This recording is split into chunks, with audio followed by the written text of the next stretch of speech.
Ladies and gentlemen, welcome to the Broken Tables podcast. This is episode number 27. I'm your host, Jeffrey Vegas, here as always with my co-host, Rome. How you doing tonight, man? I'm doing great. That is excellent, excellent. This is the AEW Dynamite review show. Welcome everybody watching live on YouTube. Welcome to everybody listening also on Spotify, Amazon Music, Apple Podcast, Google Podcast as well.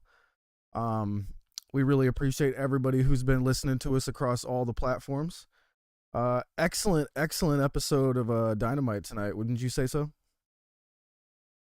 Yeah, definitely. It was an awesome show. It was a really packed show. You know, I'm just kind of going through the notes. There was about, what was it?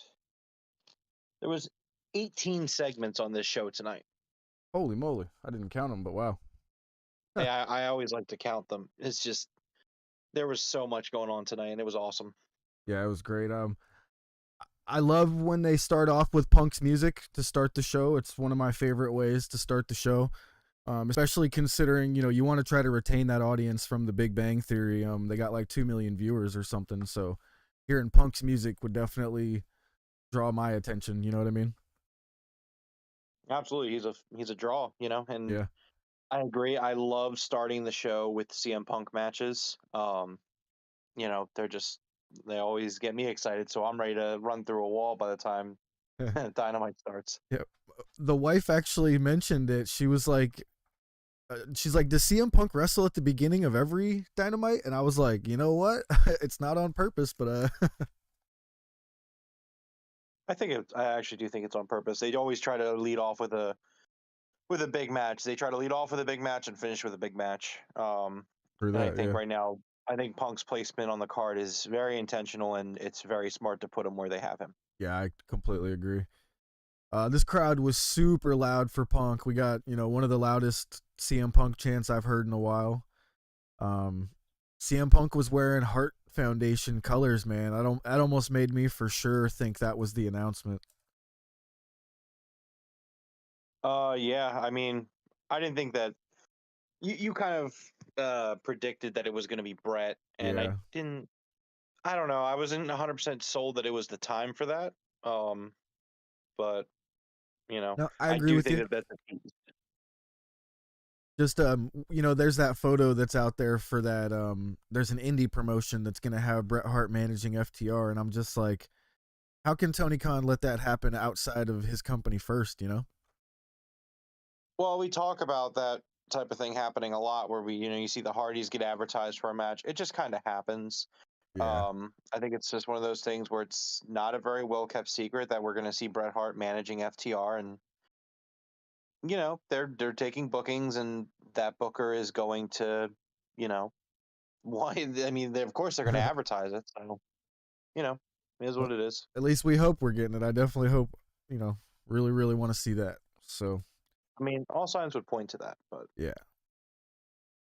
All right, so this was just a pure wrestling match between Dustin and Punk. I, really enjoyed this. They, each focused on one another's limbs and picked a limb and just went at it.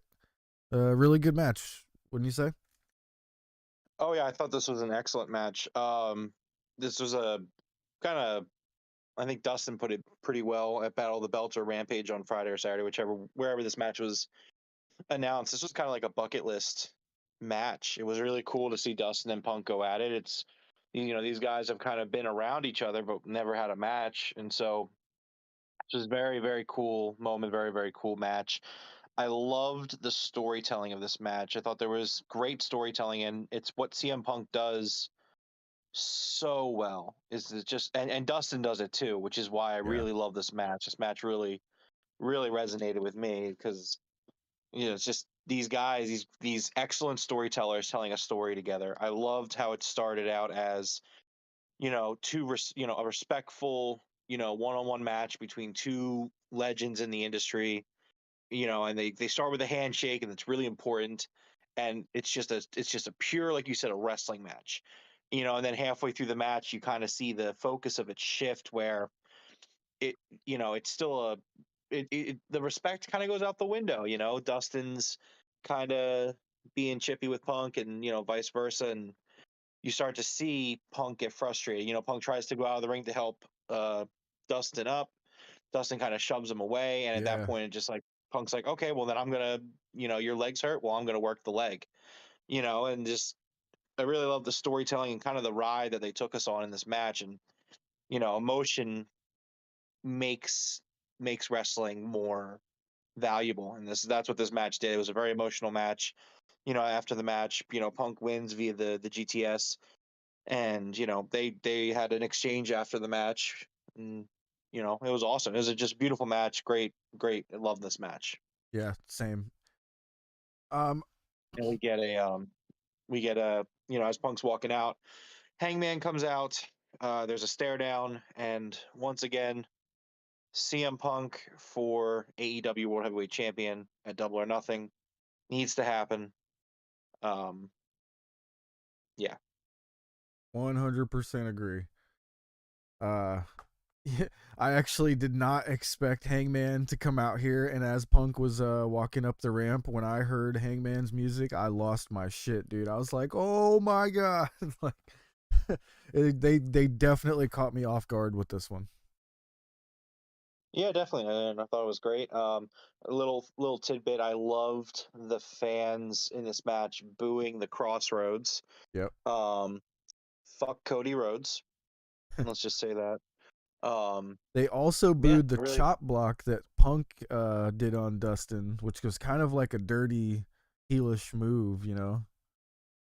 See, I think you kind of look. That's what I'm saying, though. This match was very much like it started out as respect, and then as we get into the you know to the ends of the match, it altered, and the story kind of changed. The focus shifted from these two vets who respect each other to these two vets who really want to win this match and are going to start going to any means necessary to win. Um, you know, you texted me and saying, "Oh, Punk's going heel," and I do think we are going to see a heel CM Punk. This is not Yeah. the time, and I don't think that this was the intention necessarily.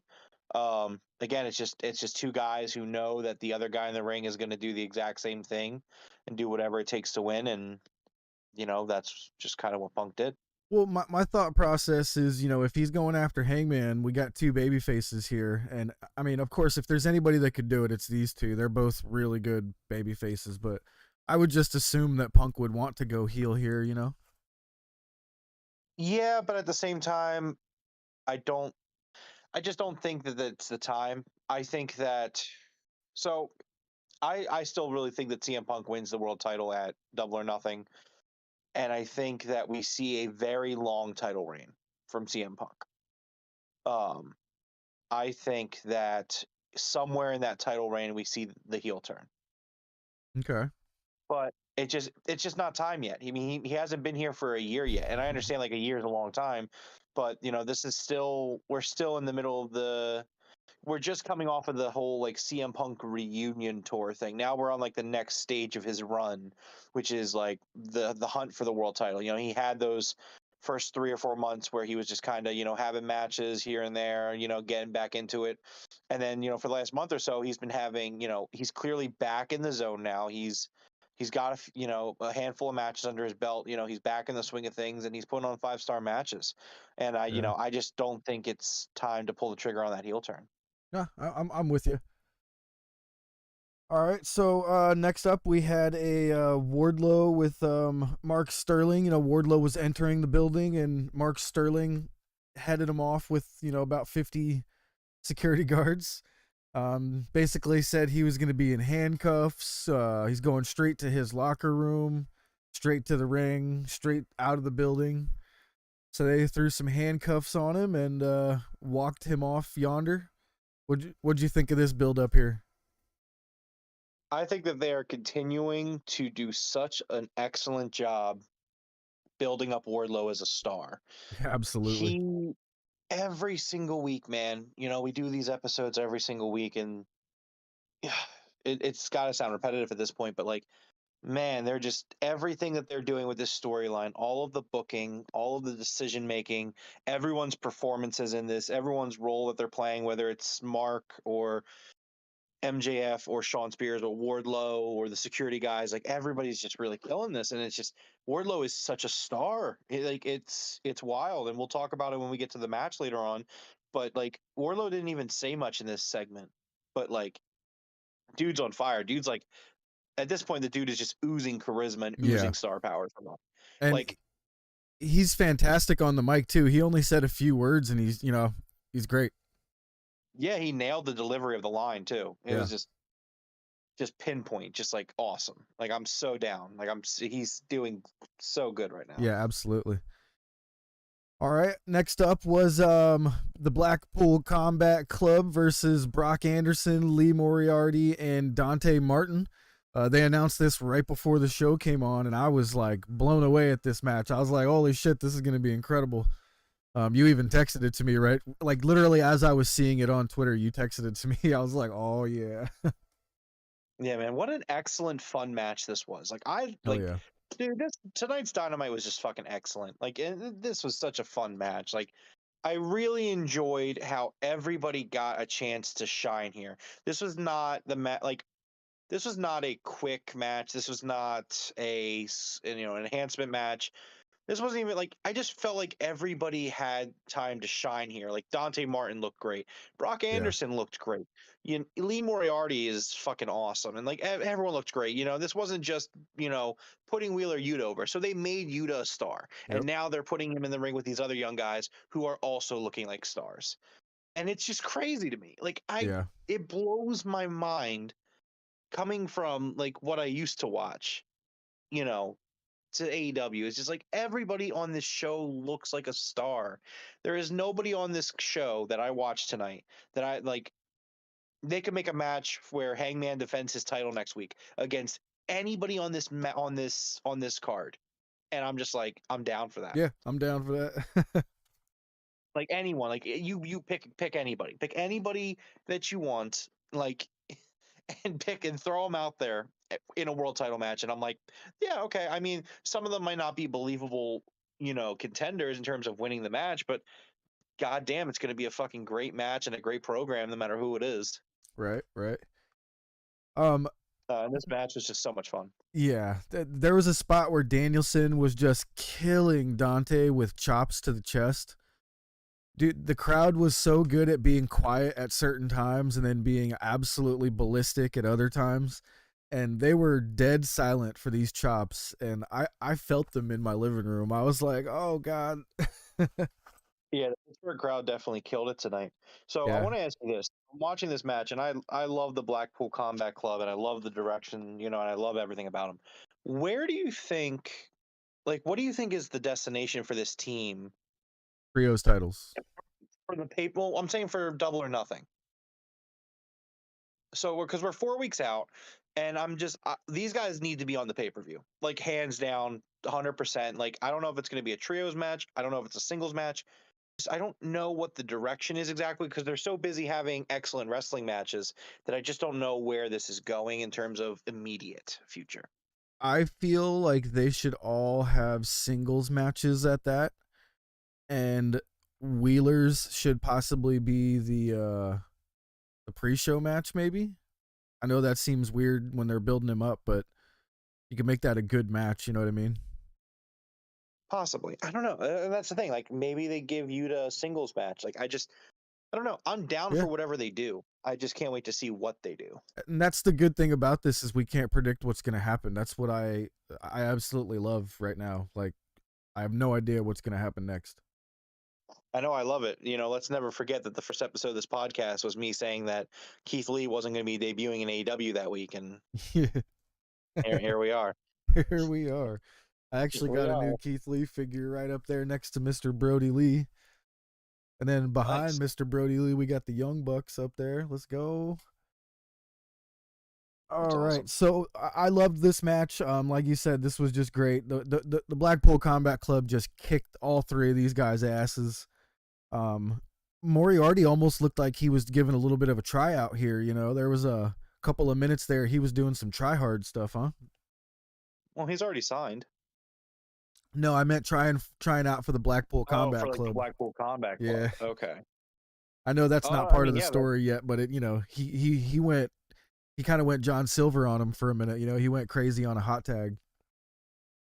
Yeah, I actually did think that kind of at the beginning of the match. I was like, the guys that are in the ring right now, like they could theoretically do a storyline where these three guys are like, yeah, we're gonna go with the Blackpool Combat Club. Yo, I thought that too. I was like, man, all three of these guys could be in a storyline of wanting to join this crew. Yeah, but they just gotta be careful not to have too many people in it. You Yeah. can't have a faction with like, I think more than 5 guys kind of makes the faction a little much. I mean, Dark Order made it work for a while, but Yeah. Well, this was great. I loved that spot where all three of the Blackpool Combat Club were doing their. So Moxley was doing his elbows. Yuta was doing the elbows as well, and Danielson was doing the kicking his head in. That was one of the coolest spots I've seen in a minute. That was awesome. yeah, that was such a cool spot. I really loved it. Really enjoyed it.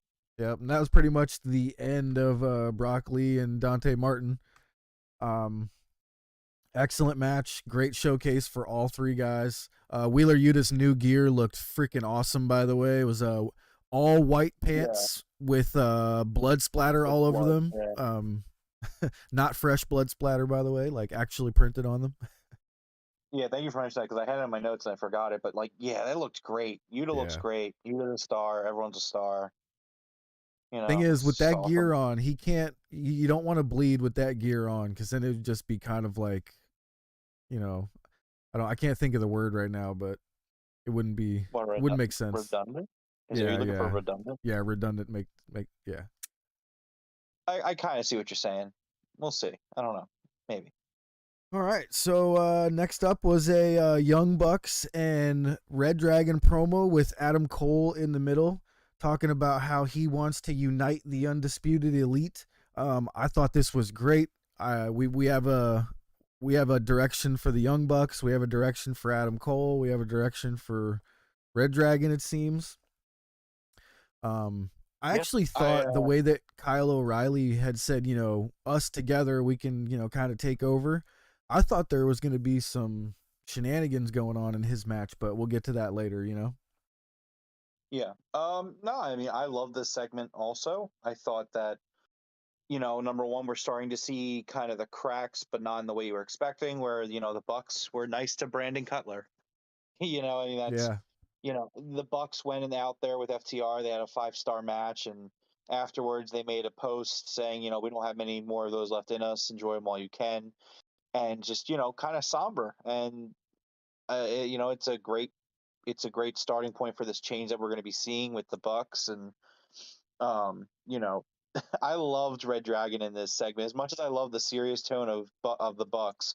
And it was what made this promo so great was that it was kind of like a tale of two teams right now in their directions. Whereas like the Bucks are kind of downtrodden and just unsure of the future and what's going on with them. And then you have Red Dragon, who Bobby Fish is like, wait, we lost to Jurassic Express? I thought we beat them twice. I was like what? Yeah, and then Kyle O'Reilly is just cracking me up. I like the direction from Adam Cole. I liked the line about Adam Cole saying, all of your friends are gone. Yeah, and, I was like, whoa. So much meaning there where it's like Kenny's gone, Cody's gone, fuck Cody, Cody's gone. Oh my goodness. Yeah, I didn't even think about Cody. Like all your friends are gone. And again, that's another reason that the Bucks are probably downtrodden. And, you know, it's just like, yeah, all their friends are gone. You know, out of that core group that started AEW with Tony Khan, it's just the Bucks. And you also kind of see Adam Cole taking charge here in a way that he hasn't really before.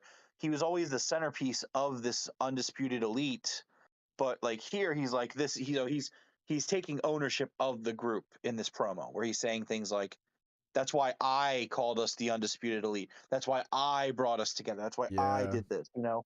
And again, it's just, you're starting to see those cracks, and, you know, I'm all about it. I thought this was an excellent, you know, the Bucks and, you know, really everyone in this promo involved, you know, they are masters at implanting little storytelling beats. Like, yeah, do you remember?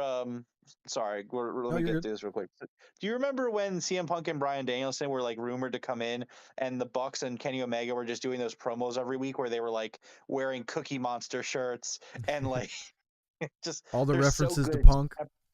Yeah, they're just so good at peppering things in. It's great. Yeah, absolutely.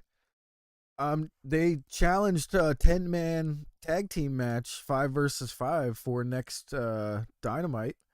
Who Yeah, who I'm excited for you that.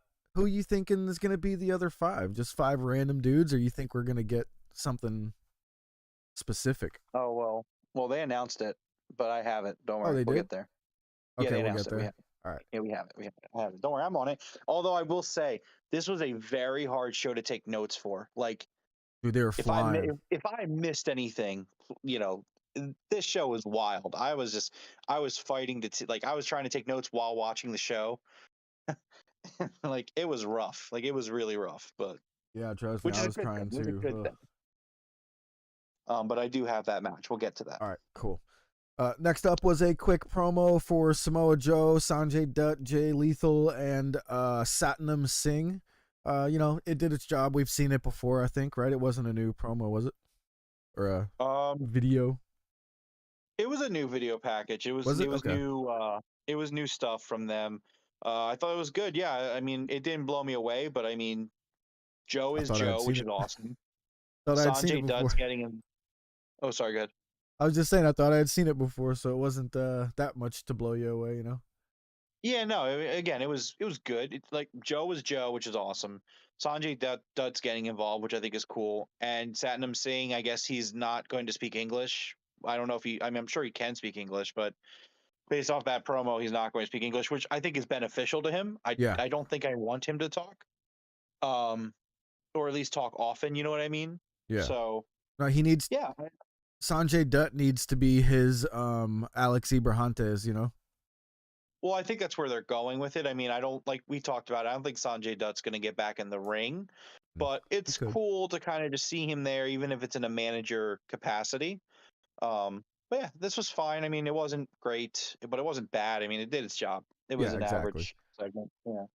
All right. So next up was our major announcement. Tony Khan actually came out personally, which I immediately knew this was a big deal when he showed up on stage himself.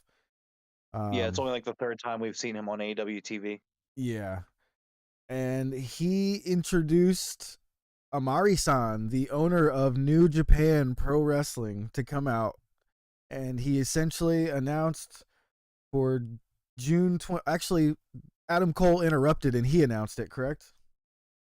Yeah, so Adam Cole kind of cuts him off and announces that on June 26th, it's a Sunday, there will be a pay-per-view at the United Center, which is really cool that they're going back to the United Center. It's going to be an AEW Cross New Japan Pro Wrestling pay-per-view called The Forbidden Door, which perfect name. Hell yeah. Um, yeah, I'm super hyped for this. You know, Jay White comes out and he's talking about the show and excuse me. And he mentions that this show is all about the Elite and the Bullet Club. Yeah. And if we get the fucking Elite versus the Bullet Club, sign me up. Oh, I mean, I'm absolutely. so down. This was such a crazy, awesome announcement. So excited that we get, keep in mind, this is also a blessing, for even just AEW fans in a sense that like, yes, we're gonna get great matches, but like we're getting 5 AEW pay-per-views this year, not 4. And that's awesome. Ooh, yeah. I didn't even realize that's an added one. Wow. That's awesome. Yeah. And I hope this is a yearly thing. I mean, I'm really excited for this show. It's gonna be crazy to see the matches that they come up with. Um, yeah, I'm really excited. This was huge news. Um, Fed fans on Twitter, which they were cracking me up saying about how like this doesn't move the needle. Like no casual fans are gonna tune in, and I'm just like, who fucking cares? This is like, okay, I don't care. Like, yes, I want more people to tune into the product, but this is something for the hardcore fans. This Yeah. is something for the people like us who tune in for every single show and watch everything. Like, this is gonna be awesome. This is gonna be so much fun. Oh, yeah. And dude, I know I would want to wait till the end for us to say this, but I just saw on Twitter next week Dax Harwood versus Cash Wheeler in the Owen Hart Yeah, tournament. yeah, we'll get to it. We'll get to it. We'll Oh get my to it. god, we're gonna fucking be there. Oh my god. We'll get to it. Jesus, jeez, man, come on, man. It's not the time. Oh We'll get there. shit. We'll get there. There's going to be a whole preview section, and we're going to be there, so we're probably going to be talking more in depth about it. So don't just come on, keep going. Oh man, that's crazy. Move along, move along. We'll get there. All right. So next up, we had a quick promo with Jade Cargill, Red Velvet, and Kara Hogan. Now I'm not sure if they're calling these girls the baddie section, but because they reference to the baddie section, but I absolutely love this new little faction here. This is going to be really, really good if they do this correctly. Yeah, I think it's a cool little idea. I admittedly didn't really get to catch much of this because I was just taking notes for the announcement and everything, so I didn't catch everything that was said. But I mean, yeah, I think that it could be a decent little stable. Yeah, I love the two girls having popcorn, just kind of the attitude that was going on. It was great. It's going to be really good if they get it right. So next up we had the Butcher versus Wardlow. I absolutely loved this match. Wardlow has got to be one of my favorite things in wrestling right now. So they took this guy's entrance away. Yeah. And put him in handcuffs, and like it was 10 times better. Dude, Like, I said the was same awesome. thing. Like, this was excellent. Like, it was such the desired effect because it was just, MJF and Sean Spears, they're up in a skybox, they're throwing popcorn down the fans, and they're just like, Wardlow doesn't deserve an entrance. He's a piece of shit. Just like, let's start the destruction of Wardlow. And just, man, I don't even know. Maybe that should be his entrance moving forward. But it's it was great. Yeah, I thought the same thing. I was like, moving forward, no music, just make the crowd in the ring go dark, but illuminate the ramp and the two entrances, and just have him walk out and walk down in silence.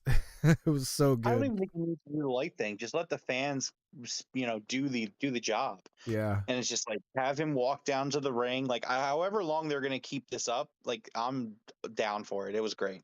Same. And the match was good too. I think the match was perfect, not in terms of it being an excellent match, but just the segment.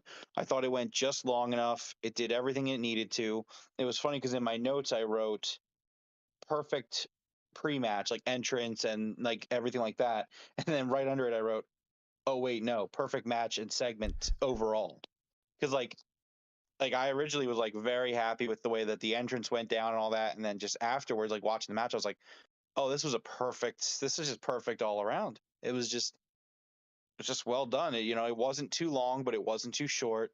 And Wardlow looked dominant. He hit the powerbomb symphony on the Butcher, which was awesome. And just, Yeah. all around, just really, really perfect segment. And then after the match, he just gets out of the ring, walks down the stairs, and holds his hands out for the handcuffs.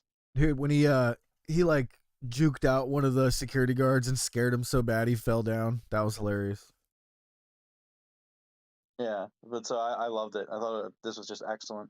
Yep. I also thought there was a funny moment where towards the end, after the match, MJF and Sean Spears are kind of standing there just looking like disappointed / concerned, and somebody needs to turn that into a meme. I don't I need that as a meme. I don't know if you saw the shot that I'm talking about, but it was hilarious. Like, I did. I need that to be a meme. It's gonna be one of those like when something something something. Yeah, well, it's kind of like the one where it's like it's a guy in the stands of, like, I guess a soccer game or something, and he's like looking at the camera, looking very like he doesn't approve. Yeah. It's like that one, and it's just, yeah, it was great. I'm sure somebody will make it. I'll that to be find a it. meme. Yeah, probably. All right. So next up was a quick promo, or I'm sorry, it was Kyle O'Reilly versus Jungle Boy, right? No, you were on the right track. We do hear from Eddie Kingston first. That's right. Go ahead with that one.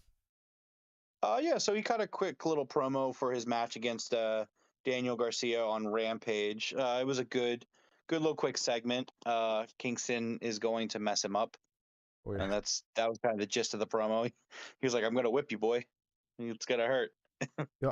I'm wondering if we see a squash match here.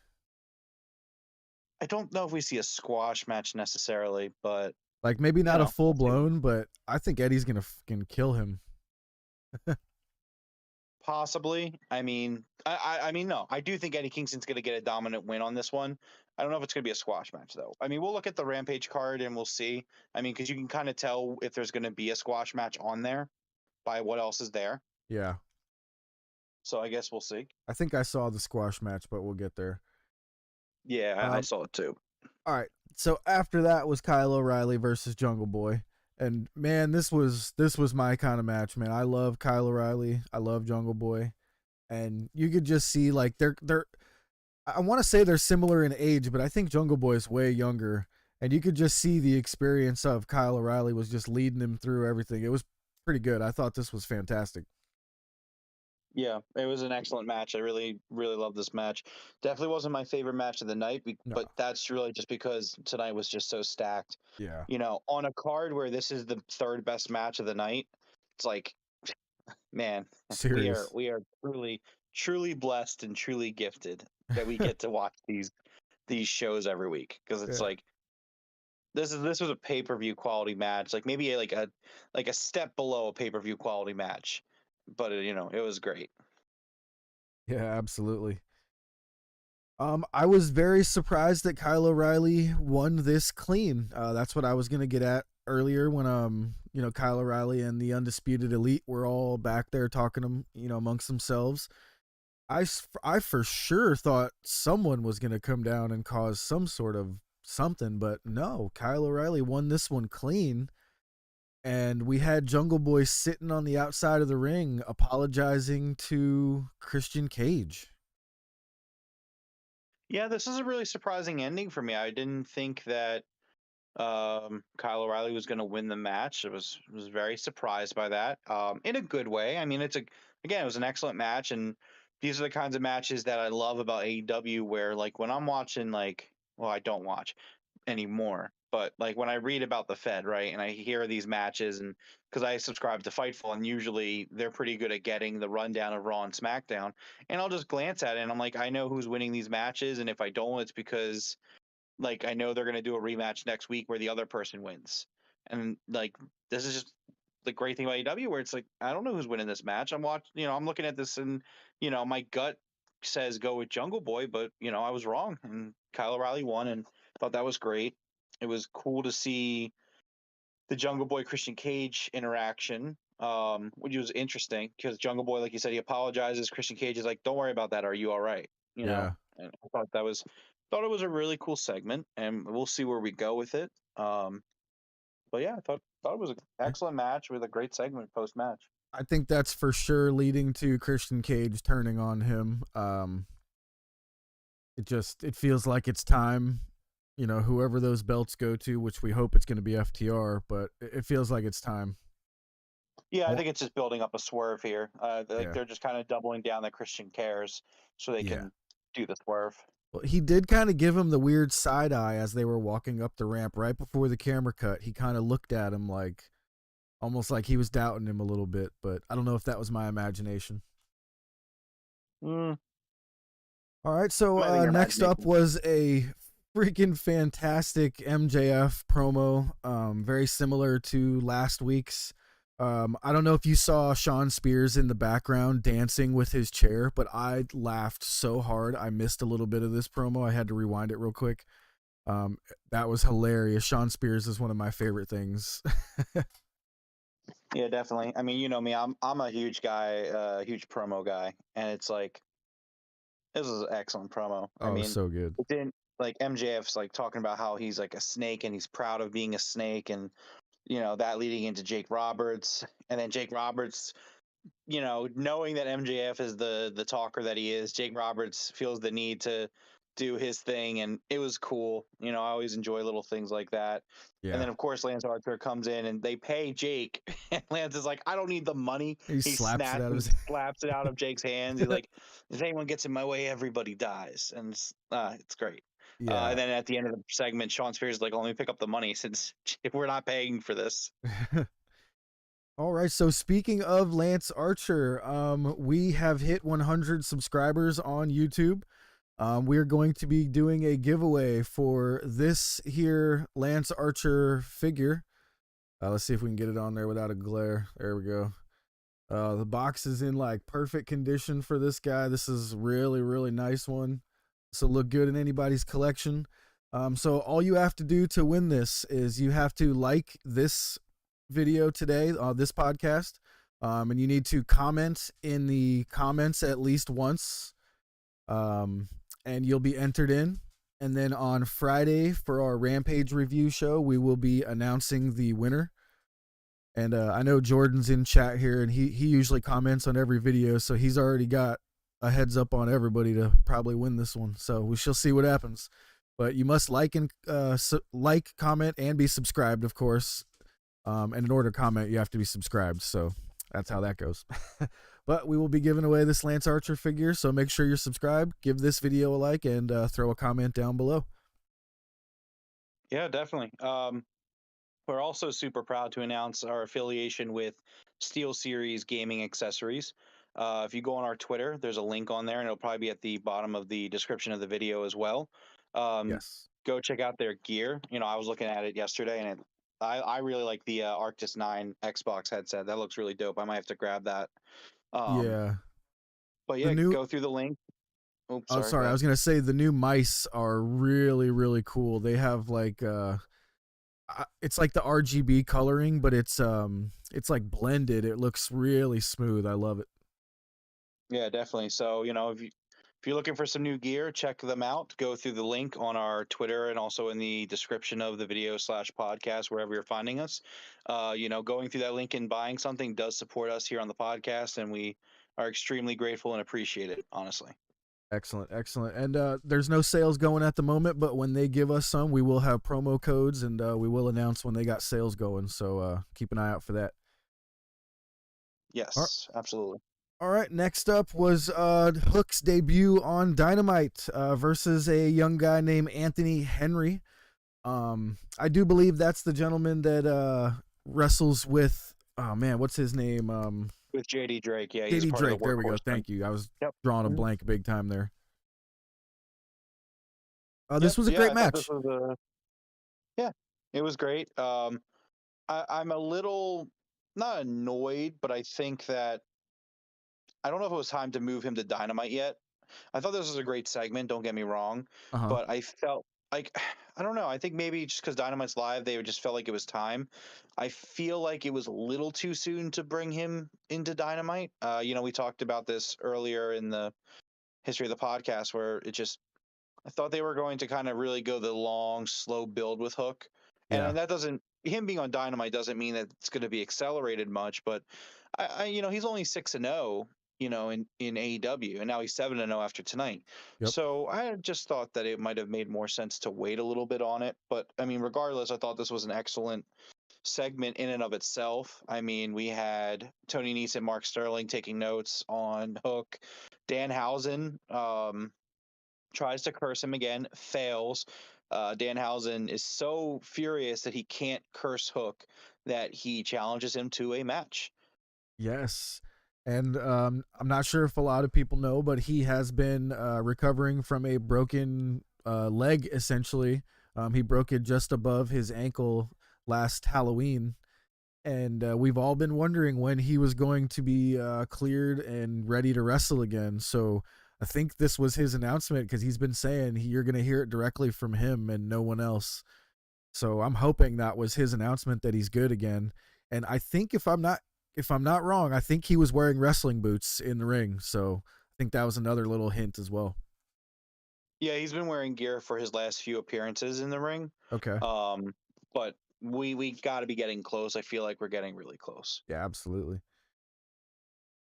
All right, Yeah, I thought this did what it was Enjoyed supposed to do. It was great. Makes me want to see Hook again. Makes me want to see that match with Danhausen. I just really hope that they make the match, because I've seen Danhausen wrestle in Ring of Honor, and he doesn't have like comedy matches unless he really wants to. You know what I mean? He can stop in the middle of a match and kind of have some comedy, but his matches are actually really good. So I think that could be fantastic. Yeah, definitely.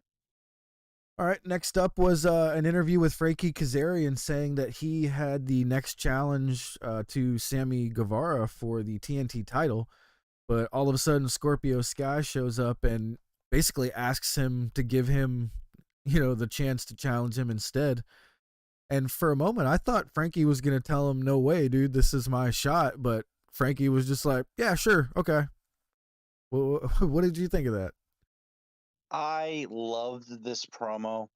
This was awesome. I think American's top team is killing it right now in the promos. If you didn't see the Ethan Page promo following Battle of the Belts on Saturday, you need to go watch it. It's one of the So better good. promos of the year. And Scorpio Sky, followed suit with his tag team partner. And between this and the following segment, it was just excellent. And this was I'm watching this and I'm like, okay, yeah, so he's a face. Yeah, Scorpio Sky is a baby face. And it gets solidified in my mind later on in the next segment.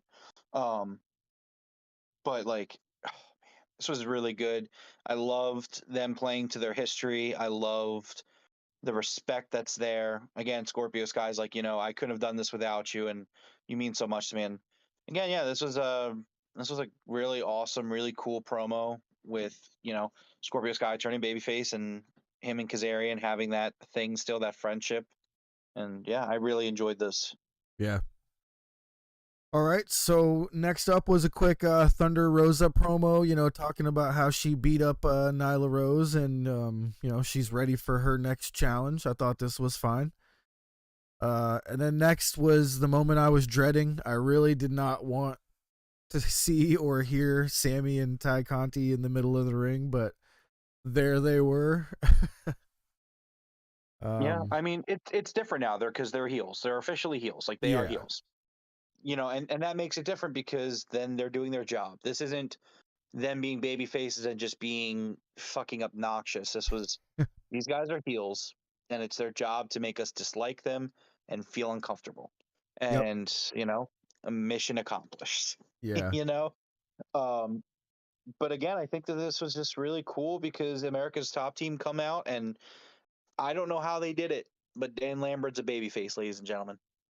Like, Dude, he just is, Lambert, like, Dan Lambert is killing it. He's out here saying, he's like calling Ty a whore and just acting like, and like really just, we talked about how like we hated Sammy before the heel turn, and like Dan Lambert explained it so well, where he's like, you're just acting like a high school douchebag who's fucking horny all the time. Like, oh, you have a girlfriend. Like, you're a douchebag because you have a girlfriend. yeah.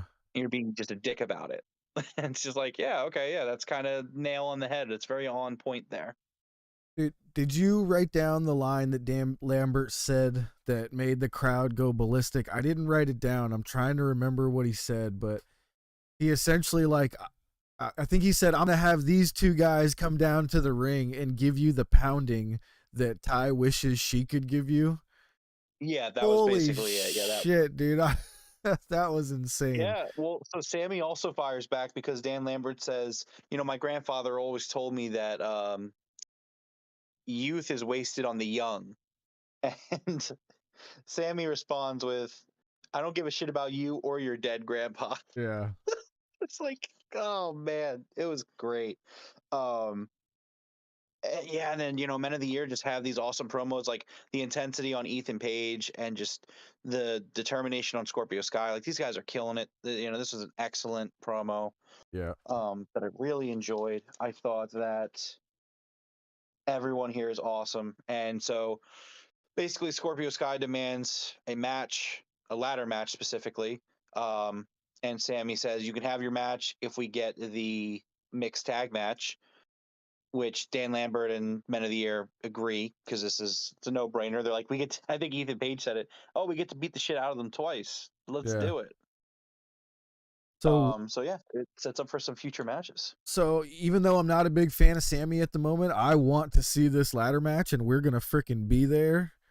We're gonna be there live, man. I That's can't gonna be wait. I sick. can't wait to talk about this. Yeah, I'm Yeah. so excited. Real quick, want to give a quick shout out to Joel Embiid. Congratulations on winning the MVP of the NBA 2021-2022 season. Did they give it to him officially? Yep, I'm seeing it all over Twitter right now. They're saying the MVP'd. About time. Like, goddamn. Like, I'm not like I'm not like super into basketball, but I follow it obviously as a Philly guy because like I'm more of a football, baseball, wrestling guy, but like Jesus Christ, like it's about fucking time they gave it to him because he Yeah. deserves it. Yeah. Everything I see, it's just like And I'm kind of ridiculous. crying right now. I actually traded a Joel Embiid autograph card for a Tyrese Maxey rookie autograph card. They were worth the same, but that Joel Embiid probably just doubled Something's in wrong with you price. there. God damn it. I don't know why you did that. I Oh, don't know Maxey's going to why be you did incredible. that. Maxey's going to be unbelievable for us in the future. Don't worry. I But believe it, but come on, man. Embiid just won yeah, the MVP. He was gonna win the MVP. I She know. was the rightful MVP. I needed that Maxey, man. I needed it. All right. Next up, we had a quick House of Black promo. I thought this was great. I love the House of Black. I think they do exactly what they're supposed to do. They're a couple of creepy dudes or a trio of creepy dudes. All I keep saying every time I see them, I just can't wait till we have a trios titles somehow because it makes me wish there was like a purpose for these groups of three. You know what I mean? Yeah, I mean, I get it. We're going to be moving forward next week with this group, which is exciting. I thought this was a really cool segment where they also gave Murphy and Brody King the chance to kind of have have a little bit of the promo there, have a little bit of the mic for a second. It Yeah. wasn't just Malachi Black, doing his thing. And I thought that was awesome. I thought it was a really cool segment, and I love the line that they drop about Fuego, which I guess we're gonna get. We didn't get an announcement for Dynamite, so I'm assuming Rampage. But they said next week the sun dies, Yeah, I and I'm didn't like, ooh, understand that. I'm still trying to figure it out. Did it's you Fuego get del it? Sol. Like, do you know what they're talking about? Yeah, it's Fuego del Sol. Oh, okay. They're oh. I guess it Yeah, was too obvious, I guess. yeah. No, they were kind of being metaphorical with because then his name Fuego del Yeah. Sol. I was like, who is the son? I was like, are they talking about Brock Anderson? Are they gonna kill him? It's like, damn it. No, Now I it feel was dumb. Fuego del Sol. All Yeah, but right, so so yeah, it's cool. It's gonna be fun. yeah, it's gonna be good. Uh, Next up was a match that I was actually super hyped for: Danielle Camella versus Britt Baker. And to be honest with you, the reason that I was hyped for this match was Danielle Camella's match on Dark. She had a really good showing on Dark, which I have to tell everybody, you should definitely watch Dark. You're gonna see people on there that you probably never seen, and they're gonna open your eyes. So that's the first place I saw her, and I thought she did fantastic in that match and in this match. Yeah. Yeah, I enjoyed this match. I thought it was good. I think that it's great to see Britt Baker back on track. This was it's funny because she's not the champ anymore, and like I really enjoyed her tonight. I thought she did everything pretty damn well. She was joined by Steelers players, which they were in Pittsburgh, which they do this thing where they kind of wave these piss rags around, and I don't Hey, understand that, hey, but hey, hey, hey. I can't help it, man. I was gonna say I got to get a screenshot and send it to my dad. My dad's a monster Steelers fan. He'd get a kick out of that. That was Najee Harris, the running back, and I don't know who the other guy was. Oh, just real quick, I think you saw the tweets about Joel Embiid was because they beat the Raptors in overtime just now for Game 3. Oh, is that what it was? He didn't win the MVP? Yeah, I don't think that they gave that out yet, but I'm also seeing that on my timeline right now, and it's All because right. they were in overtime and and now they're up 3-0 against the Raptors, which good for them because man, they've struggled with the Raptors. Let me Yeah, tell you, they have really struggled to beat the Raptors in recent years. So definitely reason to be optimistic if you're a Sixers fan. definitely. Um, I'll keep an eye out. but yeah, but no, I thought this was cool, and I always love when we can get some outside celebrities kind of involved with AEW. So it was cool to get the Steelers players there. Thought this was a good match. I thought that the promo post match was Britt kind of getting back to form. I thought it was really good. She did stumble in a few places, which kind of hurt the vibe of the promo, kind of the flow of it. But I still thought it was excellent promo. Um, Yeah. what do you think? I thought it was great. I love that promo. The crowd is great. They love Britt so much. I thought Britt returned back to her pre-championship form here. I really enjoyed the match. I thought it was better than any match I had seen her when she had the belt on her. And I thought her promo was better than anything she did when she had the belt as well. So I thought she definitely returned to her prior glory, if that makes any sense. No, absolutely. I completely agree with you. I thought that I really enjoyed it. It was the first thing from Britt that I had seen in a while that I was like, yes, this is what I want to see from Britt Baker. Yep, It exactly. was awesome. Again, she stumbled in a few spots in the promo, but the A, B, C of what she was saying was great, and most of it was pretty spot on with delivery. Just a few little stumbles here and there. Yeah. I really like the lines about Tony Storm. Yep. Uh, like she think cake to the face was bad, kind of Oh, implying her time with the Fed, and then talking about leaving another company. Uh, all in all, I thought that was great. yeah. So confirm it is not Joel Embiid winning the MVP. He hit the game winner for this, and everybody is saying make this man the MVP. So I got I Yeah, got I got juked out there, but that's pretty cool. yeah. I just actually watched the clip as you were saying that because I had a second. Yeah, that was a great shot. That was awesome. Yep. Good for them. One All more and right. they can move on. Next up was something that made me pop harder than pretty much anything else on the show, actually, because I'm a huge Serena Deeb fan and Hikaru Shida fan. Um, she's actually right here over my shoulder in a sealed box and right above it out of the box with her belt. Uh, we got a Philly street fight and we're going to be there. I know I keep saying it, but oh my God, I can't wait. This is going to be amazing. Yeah, I'm super excited for this, and it is really cool. I love the booking of this. That it started in Philly, it's going to end in Philly, Yeah, I didn't even um, realize it. and that's long-term storytelling, folks. That's cinema right there. And we were there for the first one too. We were there for the first match in Philly, and we're going to be there for this match in Philly. Um, Tony Khan loves coming to Philadelphia. Last time he was here, he said it, and I'm super excited. I think we're in for a real, real, real good show here. Yeah, I actually remember the first match. I left my seat and I went down below and I actually watched this match from the tunnel because I wanted to see Serena Deeb up close. Yep. Oh, yeah, so I'm really excited for this street fight. Oh yeah. All right, so next up was our main event, the coffin match between Darby Allin and Andrade El Idolo. Um, I really, really enjoyed how Darby didn't do his normal ring entrance of like, riding the skateboard or sprinting to the ring. He walked real nice and slow and kind of put his hand on the coffin. Like I enjoyed that. Yeah, I thought it was a great entrance. It definitely fit the vibe of what they were going for. Um, this match started off with a brutal brutal brawl, and they're fighting through the crowd.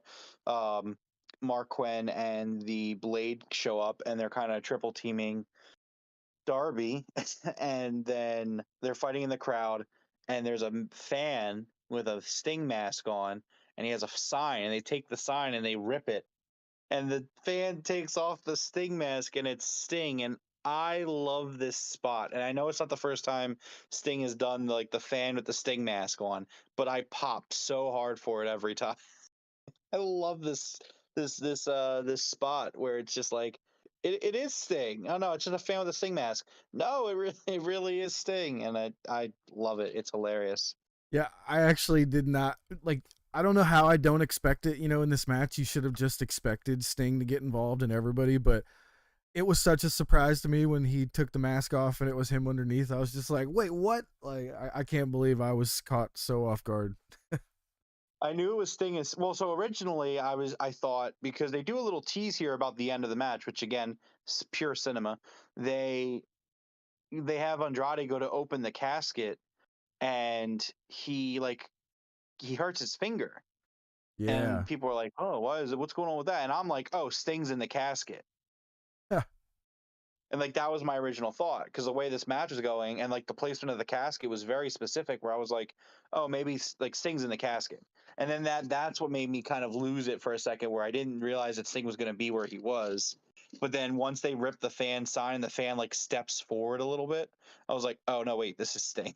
And then he takes the mask off right as soon as I realized it, and it was Sting. Yeah,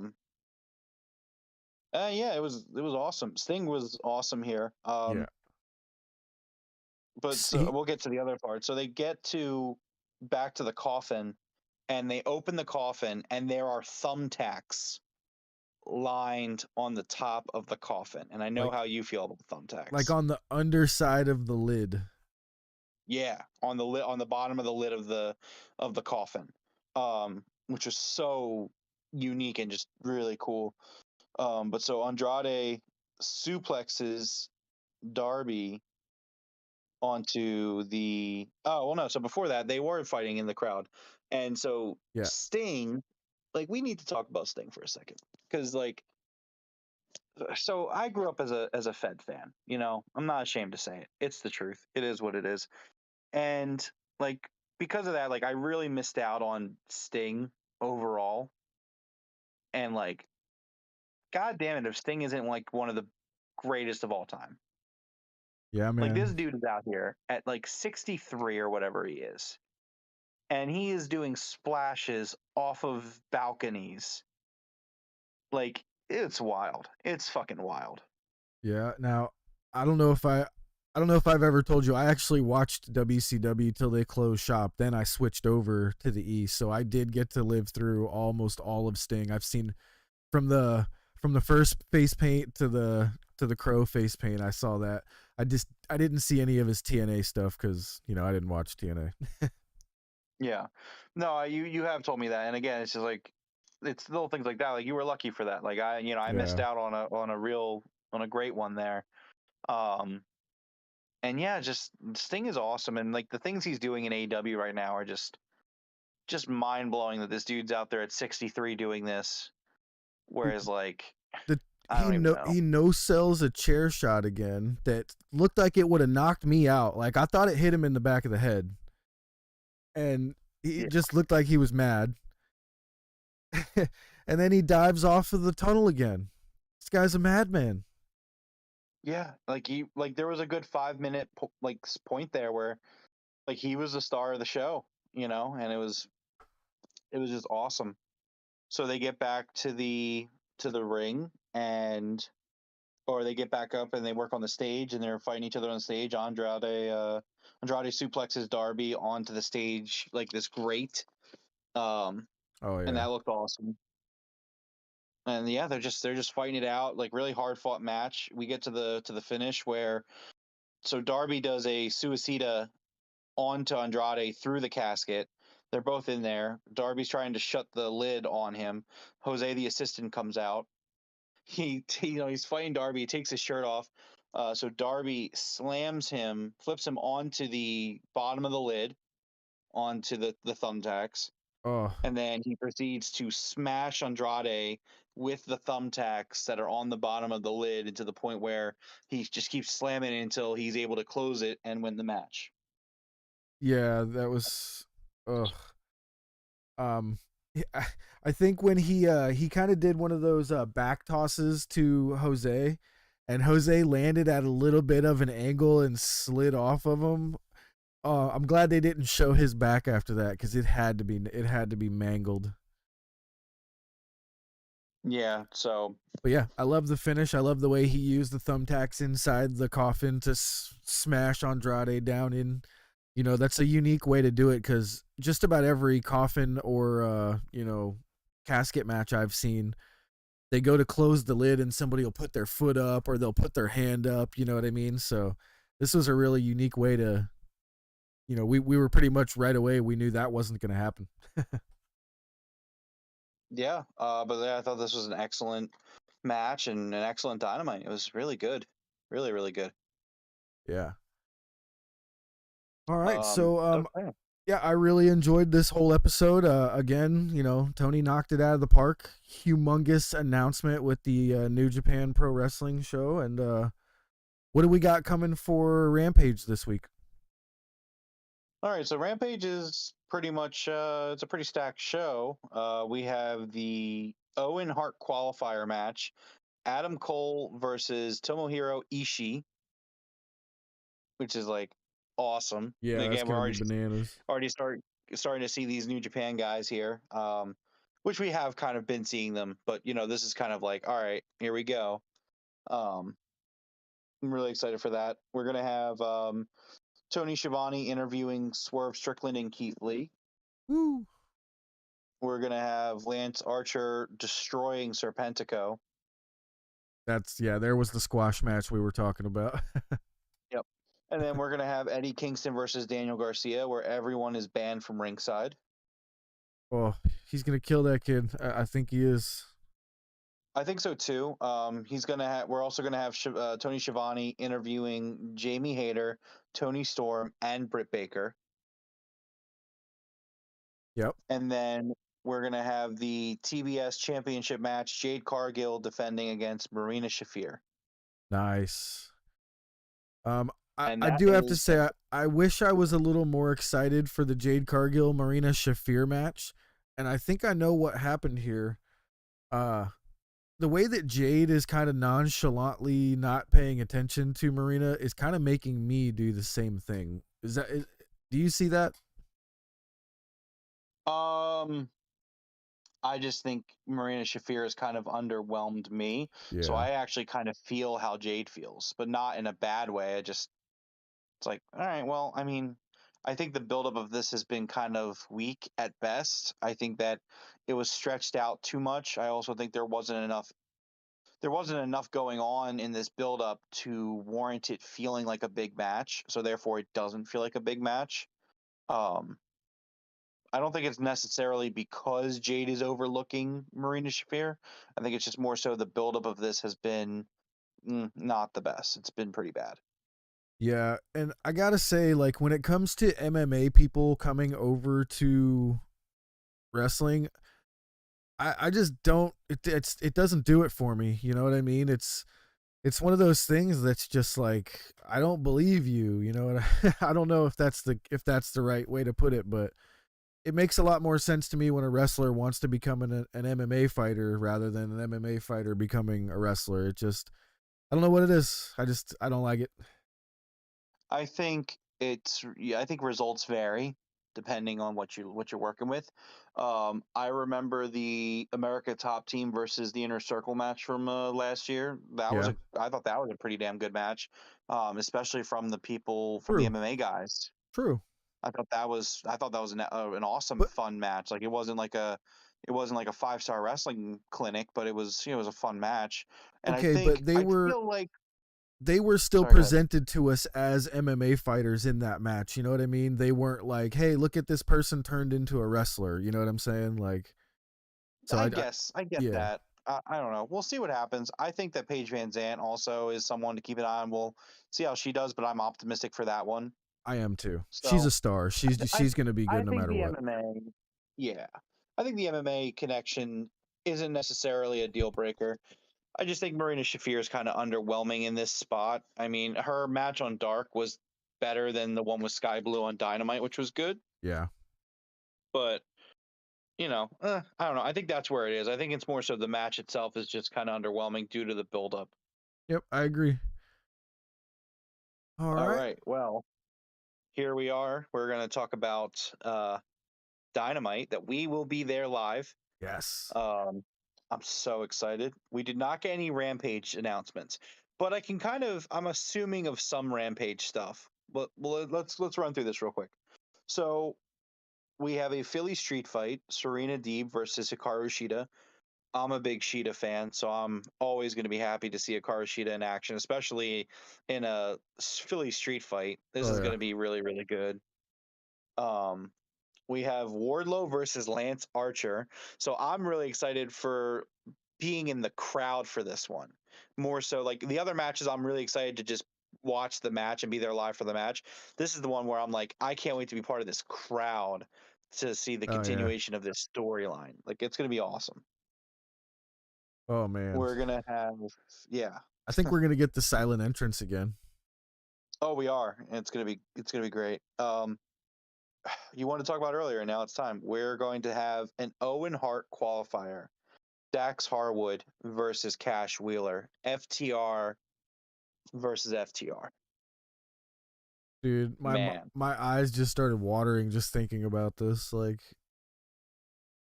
Yeah, expect this to be kind of like the dark horse match of the night. I mean, there's some really good competition in terms of what's going to be match of the night, but like this is going to be an emotional one. And you know what? We might see Bret Hart if we do, I'll on cry. Wednesday. No, 100%. If we see Bret Hart, I'll cry. I could see this match going like these two guys just fucking brothers just fucking going at it, and I could just see Bret coming out after the match and being like, Yeah. this is what I'm talking about. Me and Owen did this back Ooh. in the day, and now here you guys are. I was like, fuck, I'm getting emotional just Dude, thinking it's about making my eyes this. water right now. I need a tissue. Oh shit. Yeah, so I'm excited for this. It's going to be an Owen qualifier. This is going to be an excellent match. They are one of the best tag teams, probably the best tag team going right now. But like, do not overlook the singles matches that Dax Harwood and Cash Wheeler, but more so in my opinion, Dax Harwood can put out. These guys put out fucking phenomenal matches, and we are in for a treat on Wednesday night. It's gonna be incredible. We also have the TNT Championship ladder match. Sammy Guevara defending against Scorpio Sky. I'm really excited for this one too. This is going to be awesome. Yeah, I didn't hear him say ladder match until Sammy said it at the end. He's like, and it's gonna be a ladder match. I was like, oh, I was like, I don't even like you right now, but I can't wait to see that. Yeah, so we're getting a Philly street fight and we're getting a ladder match next week. Oh, that's gonna be sick. That's gonna be sick. Yeah, Tony Khan always takes care of the Philly fans. And then finally for Dynamite announced, we have the 10-man tag. We have the Undisputed Elite, Adam Cole, the Young Bucks, and Red Dragon. They will be facing Dante Martin, the Varsity Blondes, with Julia Hart at ringside, Lee Johnson, and Brock Anderson, with Arn Anderson at ringside. That's good. So Okay, as long as we progress this storyline with Julia Hart, that's all I need. But I think we'll see that, but the focus of this is going to be on the Undisputed Elite. So I mean, we'll see what happens. There's a lot of moving parts here, and we'll see what happens. But so yeah, that's announced for Dynamite, and then so there's hold on. So there's 1, 2, 3, 4, 5. That's 5 matches announced. Usually there's 6 matches for Dynamite. So there's probably something else that we're gonna get. I need a Punk match, man. I really want to see CM Punk wrestle. See, that's my thought process. Is like it's gonna be a Punk match. But like maybe they do that on Rampage, which I don't care where I get the Punk match as long Yeah, as I get. we'll see that either way. But the CM Punk match versus Dustin wasn't revealed until Friday or Saturday, and I think the Penta match was also announced over the weekend previously. Yeah. So we'll keep an eye out. We'll see what happens when we do the Rampage wrap up, where we kind of preview what's announced there, because there's always a few extra things that are kind of thrown on there. But yeah, we're in for a real good show. There's nothing announced for next week's Rampage yet, but I'm very excited. I think it's going to be an awesome show. I'm super happy that we're going to be there live. I don't know how we're going to do the podcast. I have some ideas that we'll discuss, and we'll do whatever you think is better. Yeah. But yeah. Yeah, we'll discuss that. I was gonna have a suggestion of we could kind of do like a quick podcast from outside the venue. I am able to stream from a mobile platform, so we wouldn't have all the bells and whistles and all the cool background and everything here. But I think that would actually be kind of cool to do it from the venue outside in Philly. Yes, Forrest will be there too, so he could also. Yeah, that'd be cool. All right. So I do yeah, that's what I was going to end with there. I was going to mention, we may not be able to do the normal podcast, but either way there will be one about, next Wednesday's Dynamite, cuz it's going to be so good. Yeah, I'm really looking forward to it. It's going to be great. Do you have any closing thoughts? No, I think I am good. Nothing much has happened this week other than I do want to say I'm very excited for that New Japan versus AEW show, and the thoughts of a Undisputed Elite versus the Bullet Club. It's going to be nice. I like it. Yep, absolutely. I agree with you completely. It's going to be an awesome show. Yeah, I where I know will we'll get see Eddie to Kingston there. defend. Eddie Kingston's been wanting to wrestle someone from Japan for a long time, so it should be great. Yeah, and I'm fully expecting myself to still be the Broken Predictions champion at that point, Ooh, because yes. I am currently the reigning and defending champion. And I will most Reigning, likely, defending. I will, I will definitely be defending for Double or Nothing, and I will definitely be winning at Double or Nothing. So We'll see looking forward about to that. that. I don't know, man. I mean, I did it last time, and I'm ready to go 2-0, and then I'll go 3-0, and then we'll see what happens after that. But He's calling for a long reign here. All right, we'll see. hell yeah, man! I'm going the CM Punk route. Me and CM Punk have to be champions at the same time. It's just the way it is. All right. But in the meantime, this has been episode 27 of the Broken Tables podcast. If you enjoyed this episode, please consider giving us a like and subscribe or follow, depending on where you find us. Thank you for listening to us on YouTube, Spotify, Amazon Music, Google Podcasts, and Anchor. You can follow us on Twitter at Broken Table Show or on Facebook and Instagram at the Broken Tables Podcast. Keep in mind, we are doing a giveaway for the Lance Archer figure. And also make sure you check out our link for the Steel Series gaming accessories. Help shop there through the link, helps us, and you also get some awesome gear. We go live on YouTube following every single AEW Dynamite, Rampage, and even pay-per-views. We hope to see you again, but until next time, see you later. Right on, everybody. Peace.